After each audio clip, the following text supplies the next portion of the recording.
When you're playing a shooter, the controls are everything.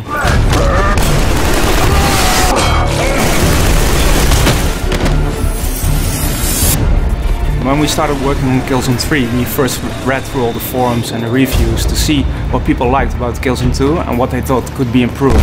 The controls of Killzone 2 were a point that really divided the fans. Some of them really liked the heavy feel of the weapon, it made it unique, it made it different, but others felt it made the game too inaccurate and also a little bit sluggish. It's those animations that give the sense of weight and immersion to the game. The way that your gun moves, the way that your head bobs around, the way that your body shudders when you're sprinting. And we decided that whatever kind of changes we're going to make to the controls, we're not going to change that feeling of immersion. That became a challenging design task, not only keeping the heavy feel of the game, but also making it much more responsive.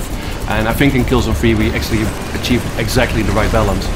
What we did was take a really good look at the dead zones in the control scheme and fine-tune it to hell, basically.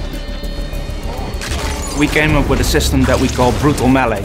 We wanted to raise first-person melee to a whole new level. We wanted something really brutal, something right in your face, very up close and personal. So the new system will allow you to do all these painfully unfriendly things to enemy characters, like stabbing them in the eye, slicing their throat, bashing their heads against pillars. Very, very gratifying. You can use the melee system also with the environment, so you can bash somebody's head against the wall or kick them into cover, and when they're still dazed from the move you just performed, you can pull out your knife and stab them to death. Well, we looked at ways to get the player more quickly into cover, so we came up with a slide mechanic. You can slide into cover, but you can also freeform slide.